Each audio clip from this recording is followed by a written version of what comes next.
हमारे astro only के astrologer से बात करने के लिए हमारी वेबसाइट www.astroonly.com पे जाएं या फिर मोबाइल ऐप डाउनलोड करें। नमस्कार, एस्ट्रो ओनली पर आप सभी का स्वागत है। मैं पंडित चंद्रकांत सारस्वत एक बार फिर से आपके सामने हाजिर हूँ। आज हम बात कर रहे हैं बंगाल में जो चुनाव है उसके ऊपर। हमने पहले एक वीडियो बनाया, उसमें टीएमसी और बीजेपी के बीच में, उसके साथ साथ ममता बनर्जी और दिलीप घोष की कुंडली का आकलन करके दिखाया।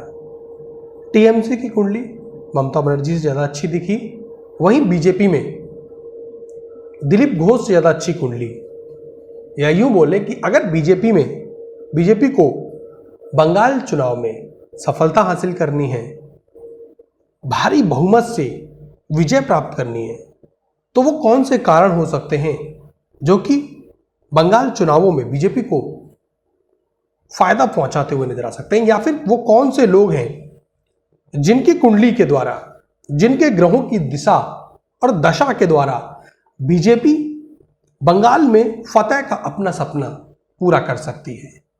इसी क्रम में आज हम 3 बीजेपी के मुख्य नेताओं की कुंडली लेकर आए हैं।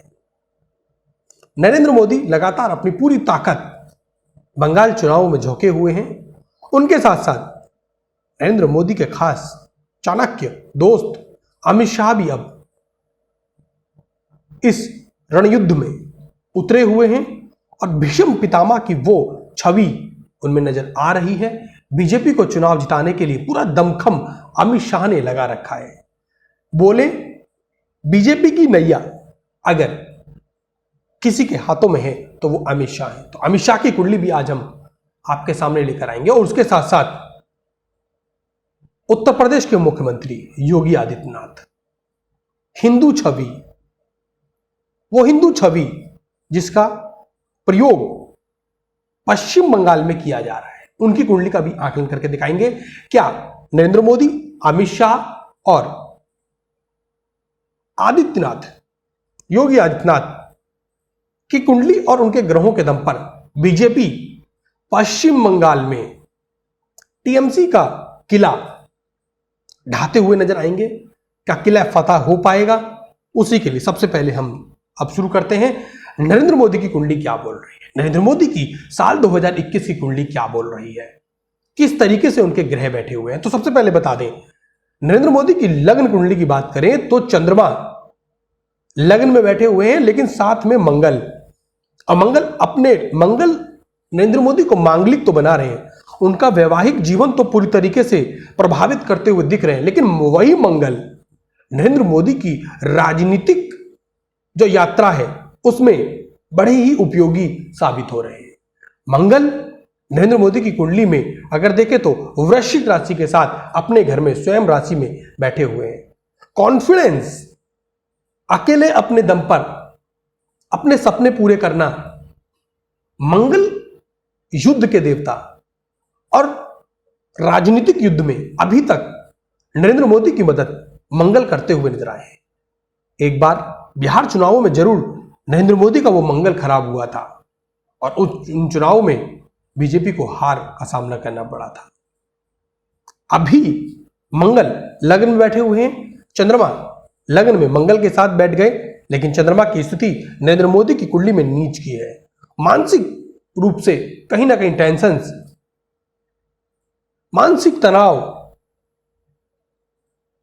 उनके, और उसके साथ साथ निजी जीवन में समस्याएं, परिवार से अलगाव, परिवार से दूर रहना, ऐसी चीजें उनकी कुंडली में चंद्रमा की तरफ से हुई। लेकिन उसके साथ साथ इनकी कुंडली में बुध, अभी हम नरेंद्र मोदी जी की लग्न कुंडली को देख रहे हैं, बुध उच्च होकर बैठे हुए हैं, शुक्र इनकी कुंडली में, लग्न कुंडली में शत्रु भी हैं, चंद्रमा की अभी विषोत्तरी दशा चल रही है, और चंद्रमा के साथ साथ इस समय अप्रैल महीने में शुक्र की दशा भी आ जाएगी, चंद्रमा के साथ शुक्र आ जाएंगे।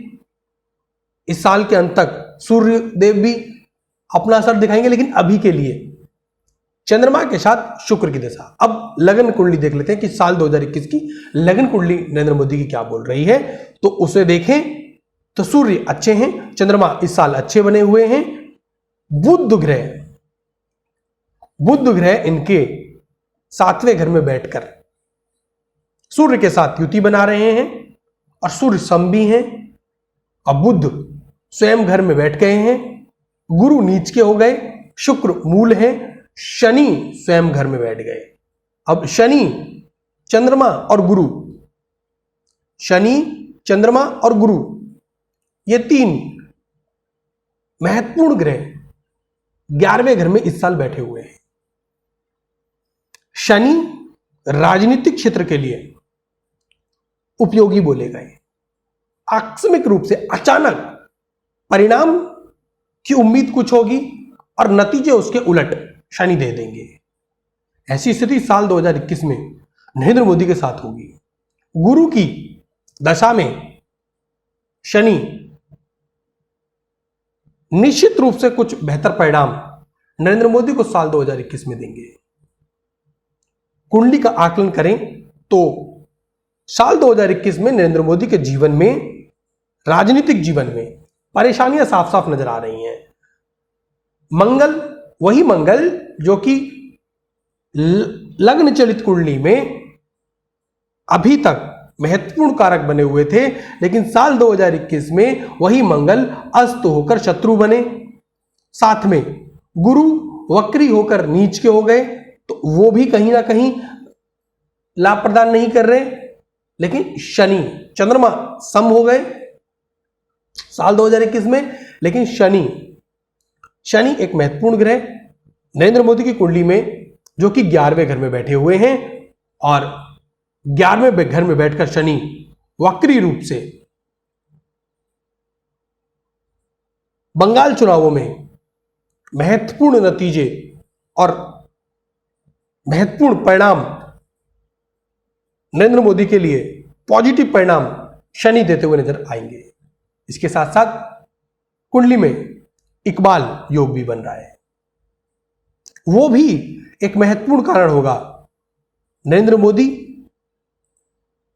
परिणाम बेहतर नजर आते हुए नजर आएंगे। वर्ष कुंडली में इकबाल नामक योग निश्चित रूप से इस बार कुछ ना कुछ अच्छे योग नरेंद्र मोदी को देते हुए नजर आएंगे। तो ये अभी तक की हमने नरेंद्र मोदी कुंडली देखी। नरेंद्र मोदी कुंडली पश्चिम बंगाल चुनावों से अच्छी नजर आ रही है। मंगल जरूर थोड़ा सा वही कॉन्फिडेंस जो अब तक साल भर बढ़ा हुआ था वो प्रभावित होता हुआ नजर आ सकता है नरेंद्र मोदी की कुंडली। अब बात कर लेते हैं अमित शाह की कुंडली।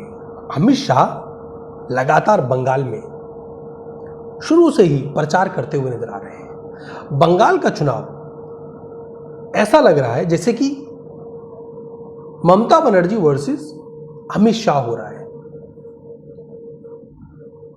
ममता बनर्जी की कुंडली में बुध एक समस्या रहे हैं, लेकिन अमित शाह की कुंडली में वही बुध, वही गणेश भगवान, वही चालाक बुद्धि काम करती हुई नजर आने वाली है। बुद्धि के दम पर अमित शाह ममता बनर्जी से काफी आगे नजर आ रहे हैं। दिलीप घोष की कुंडली भी कमजोर नजर आई। ऐसा हो सकता है कि बीजेपी अगर चुनाव जीते, हो सकता है, संभावना है, दिलीप घोष की कुंडली को देखकर लग रहा है कि शायद मुख्यमंत्री पद के दावेदार दिलीप घोष नहीं हो पाए। कुंडली में वो योग नजर नहीं आ रहे, लेकिन अमित शाह की कुंडली इस तरफ इशारा कर रही है कि चुनाव में बीजेपी को भारी बहुमत मिलता हुआ नजर आ सकता है। भारी बहुमत, सारे अभी तक चुनावी रुझान जो आए, जो आकलन चुनावी पंडितों ने किया, जिसमें कि टीएमसी को बहुमत दिखा, सभी ने टीएमसी की सरकार बनाई, लेकिन अमित शाह की कुंडली इस तरफ इशारा कर रही है कि पश्चिम बंगाल के चुनाव में अमित शाह अहम रोल अदा कर रहे हैं। बीजेपी ये चुनाव अगर जीतती है अमित शाह के सितारे उसमें अहम योगदान निभाने वाले हैं और यही एक कारण हो सकता है कि बीजेपी ने पूरी तरीके से अमित शाह को फ्रंट फुट पर लाके खड़ा कर दिया और वही मुख्य भूमिका, कप्तान की भूमिका में नजर आ रहे हैं, बीजेपी को लीड करते हुए नजर आ रहे हैं। और अभी साल 2021 की इनकी कुंडली मंगल की दशा चल रही है और मंगल इस साल इनके लिए अच्छे बैठे हुए हैं। मंगल चौथे घर में सूर्य के साथ बैठे। सूर्य की स्थिति बेशक थोड़ा नीच की वाली है, तो असमंजस की स्थिति वहां पर रहेगी। सूर्य एक कारण हो सकता है कि कॉन्फिडेंस डाउन रहे, कंफर्म नहीं होंगे कि चुनाव से पहले अभी तक भी कि होगा क्या। अमित शाह अंदर से वाकई कॉन्फिडेंस में नहीं होंगे, उनको भी नहीं पता होगा कि इस बार होने क्या वाला है। लेकिन मंगल अहम रोल निभाएंगे। बुध अगर देखें कन्या राशि के साथ तीसरे घर में बैठे हुए हैं, वो भी अहम रोल निभाएंगे। शनि और गुरु दो, तो शनि अपने घर में 10वीं राशि मकर राशि के साथ बैठे हुए हैं। ये शनि और मंगल, शनि एक अहम रोल निभाएंगे। शनि का भी देखिए चुनावों में, राजनीति के क्षेत्र में शनि का अहम रोल होता है और अमित शाह की कुंडली में वो स्थिति भी वाकई बड़ी शानदार बन रही है। स्वयं घर में मकर राशि के साथ शनि बैठे हुए हैं। गुरु वहां पर जरूर नीच का है, लेकिन शनि की स्थिति बेहद ही अच्छी है। उसके साथ साथ चौथे घर में मंगल की स्थिति अच्छी है, तीसरे घर में बुध की स्थिति अच्छी है। तीन ग्रह तीनों राजनीति के क्षेत्र के लिए महत्वपूर्ण ग्रह होते हैं और ये ग्रह की स्थिति इशारा कर रही है कि अमित शाह के दम पर बीजेपी सत्ता हासिल करती हुई नजर आ सकती है। अब आखिर में योगी आदित्यनाथ जी की बात करेंगे। कुंडली नंबर 3 योगी आदित्यनाथ जी। लगातार इन चुनावों में बीजेपी ने योगी आदित्यनाथ को उतार रखा है।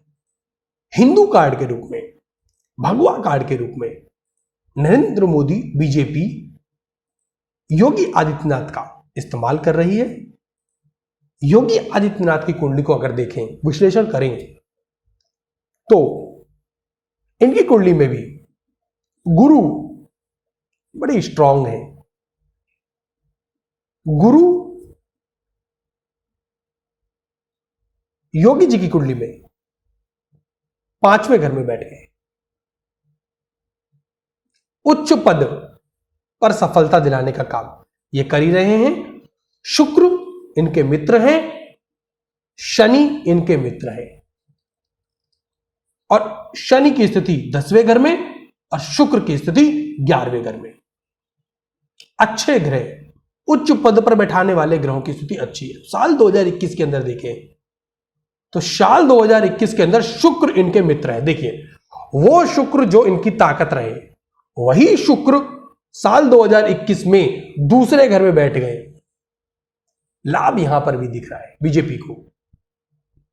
3 कुंडलियां, नरेंद्र मोदी की कुंडली, अमित शाह की कुंडली और योगी जी की कुंडली, तीनों की कुंडली देखें तो अमित शाह के बाद दूसरी अच्छी कुंडली योगी आदित्यनाथ की कुंडली नजर आ रही है। शुक्र इनके लिए बहुत अच्छे साल बैठे हुए हैं। शुक्र की स्थिति मित्र वाली है। शनि की स्थिति इनके लिए भी अपने घर में स्वयं घरे ही बैठे हुए हैं, वो भी 9वें घर में बैठे हुए हैं। शुक्र और शनि दोनों की स्थिति राजनीतिक रूप से सफलता दिलाने वाली नजर आ रही है। साल 2021 में यदि उत्तर प्रदेश में भी चुनाव हो जाए तो योगी आदित्यनाथ को कोई टक्कर नहीं दे सकता। इस तरीके की कुंडली इनकी बन रही है। योगी आदित्यनाथ की कुंडली को देखकर भी लग रहा है कि बीजेपी सत्ता में आएगी। ये 3 कुंडलियां, तीनों लोग, तीनों नेता लगातार बंगाल चुनावों में प्रचार कर रहे हैं और बीजेपी इन्हीं के दम पर सत्ता हासिल करना चाहती है। कहीं ना कहीं ज्योतिषी आंकड़े, पहले नंबर पर अच्छी कुंडली अमित शाह की, दूसरे नंबर पर अच्छी कुंडली इस साल 2021 की योगी आदित्यनाथ की है और हो सकता है कि इसीलिए इन दोनों नेताओं को फ्रंट फुट पे लाकर बीजेपी इन चुनावों में खेलती हुई नजर आ रही है। नरेंद्र मोदी की कुंडली भी तीसरे नंबर पर अच्छी कुंडली बोली जा सकती है, लेकिन अमित शाह और योगी आदित्यनाथ की कुंडली ज्यादा अच्छी है, जिसके दम पर साल 2021 में जो चुनावों के नतीजे आएंगे अभी, वो अचानक सबको हैरान करने वाले साबित हो सकते हैं। हिंदू वोटर्स एक तरफा वोट डालते हुए नजर आ सकते हैं। ये एकता नजर आ सकती है और कहीं ना कहीं ट्रंप कार्ड, भगवा कार्ड पश्चिम बंगाल में काम करता हुआ नजर आ सकता है। टीएमसी की कुंडली हमने देखी थी, उसका लिंक डिस्क्रिप्शन में आपको देंगे, लेकिन ममता बनर्जी की कुंडली में कमजोरियां हैं, उसका फायदा बीजेपी उठाती हुई नजर आ सकती है। मुख्यमंत्री कौन होगा, इसके ऊपर हम एक दूसरा वीडियो लेकर आएंगे कि अगर सत्ता में बीजेपी आती है तो मुख्यमंत्री बीजेपी की तरफ से कौन हो सकता है। एस्ट्रो ओनली पर जुड़े रहें, हमारे यूट्यूब चैनल को सब्सक्राइब कर लें, वीडियो को लाइक करें, शेयर करें। मैं पंडित चंद्रकांत सारस्वत आप सभी के सामने इस तरीके का आकलन लेकर, ज्योतिषी आकलन लेकर आता रहूंगा। तब तक के लिए नमस्कार। हमारे एस्ट्रो ओनली के एस्ट्रोलॉजर से बात करने के लिए हमारी वेबसाइट www.astroonly.com पे जाएं या फिर मोबाइल ऐप डाउनलोड करें।